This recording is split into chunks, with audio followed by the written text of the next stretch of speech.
जिससे लोगों को सावधान रहना होगा। यात्रा का सफल आयोजन जम्मू कश्मीर पुलिस का एक प्रमुख ध्येय है और इसको हम पूरा करने की बखूबी कोशिश कर रहे हैं। जहाँ तक अपने गाइडलाइन की बात कही, जितने भी पुलिस काउंटर्स हैं वहाँ पर टूरिस्ट के लिए, वहाँ पर यात्रियों के लिए डूज़ एंड डोंट्स इशू किए जा रहे हैं। मेरा आप सभी से आग्रह रहेगा कि इस डूज़ एंड डोंट्स का पालन करें। और जहाँ तक आपने संपर्क नंबर की बात की, तो पुलिस कंट्रोल रूम के नंबर जो हैं ये ऑलरेडी पब्लिसाइज्ड हैं। इसको और पब्लिसिटी देने की आवश्यकता है तो उसको हम पब्लिसाइज करेंगे। इसके अलावा जो ट्रैफिक डिपार्टमेंट की एडवाइजरी निकलती है उसमें भी कॉन्टैक्ट नंबर्स अवेलेबल रहते हैं, तो असुविधा की स्थिति में उन नंबर को संपर्क किया जा सकता है। सर, इस बार जत्था जो है लखनपुर से भी यात्री जो है वो सुरक्षा कवर में आएंगे जम्मू तक, इस तरह की बात आ रही है, तो क्या कुछ इंतजाम किए गए हैं जम्मू पुलिस की तरफ से ताकि जो लखनपुर एंट्री गेट से आते हैं वो जम्मू तक पहुँच?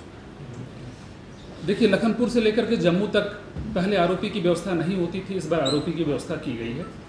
वहाँ एक हमारा यूटी एडमिनिस्ट्रेशन की ओर से एक रिसेप्शन सेंटर रहता है जहाँ पर यात्रियों का स्वागत किया जाता है, उनको RFID कार्ड्स इशू किए जाते हैं। तो मेरा आग्रह है कि वहाँ पर जिस तरह के उनको गाइडलाइन दिए जाएं उनका वो पालन करेंगे। और लखनपुर से जम्मू के बीच का जो स्ट्रेच है ये पूर्णतः सुरक्षित है, इसकी जिम्मेवारी जम्मू कश्मीर पुलिस की। आपसे एक सवाल रहेगा। देखिए, लंगर में खाने की व्यवस्था में जो कह रहे हैं आप, वो फूड सेफ्टी के तरीके से इंतजाम किए जा रहे हैं, क्योंकि कहीं पर भी मौसम जो है मानसून सीजन है, गर्मी का मौसम है, तो प्रॉपरली हम फूड सेफ्टी के इंतजाम करके खाना चेक को किसी भी तरीके से फूड में कोई किसी तरीके का ऐसा ना हो क्योंकि मौसम के कारण। दूसरा, जहाँ तक रहने की व्यवस्था की गई, मैंने आपको पहले बताया कि हमने 106 लॉजमेंट सेंटर बनाए हैं जो कि लखनपुर से लेकर के बनिहाल तक है, जिसमें कि 50,000 लोगों की रहने की व्यवस्था है। वो डेजिग्नेटेड है, वहाँ सुरक्षा के पूर्ण बंदोबस्त है, वहाँ पर खाने पीने के पूर्ण बंदोबस्त है, सैनिटेशन की पूर्ण व्यवस्था है, लाइट की पूर्ण व्यवस्था है, तो वहाँ पर वो रुक सकते हैं। सभी वो डेजिग्नेटेड है, वहाँ पर वो रुक सकते हैं। सर, जो ऑफलाइन जाते हैं, ऑफलाइन रजिस्ट्रेशन करवाना, ऑफलाइन रजिस्ट्रेशन की शुरुआत जो है 30 तारीख से होगी यहाँ पर, क्योंकि पहला जो जत्था यहाँ से जाएगा वो 1 तारीख को यहाँ से जाएगा, तो 30 तारीख से शुरू होगी, 1 तारीख को यहाँ से जत्था पहला।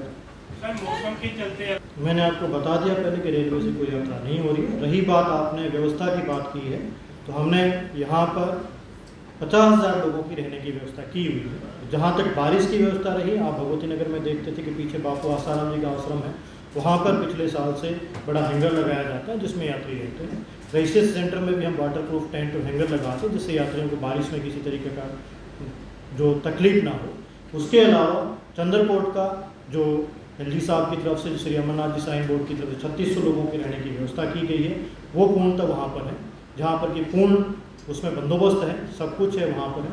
उसके अलावा लांबर में 2 सालों से मैंने पूरी व्यवस्था की है कि वहाँ पे 3 से 4,000 लोगों के रहने की व्यवस्था है। रेंज सेंटर बनाए हुए हैं, लंगर है, वहाँ पर सैनिटेशन की सुविधा है, सुरक्षा के बंदोबस्त है, सब कुछ वहाँ पे किए गए। जहाँ तक रही जम्मू शहर की बात, जम्मू शहर के अंदर हमने 17 से 18,000 लोगों के रहने की व्यवस्था की गई है, जो कि सरकार के जो लॉजमेंट सेंटर हैं वो, उसके अलावा सामाजिक संस्थाओं से मिलकर के भी किए गए। सभाएं हैं, मंदिर हैं, जैसा कि आपको पता है कि राम मंदिर में साधु लोग रुकते हैं, गीता मंदिर है, अग्रवाल सभा है, महाजन सभा है, सब जगह हमने पूर्ण व्यवस्था की गई। यात्रियों के रुकने की बारिश के अंदर पूर्णतः व्यवस्था। उसके अलावा यदि जम्मू में हो जाता तो कठुआ सांबा में भी पूर्ण व्यवस्था की।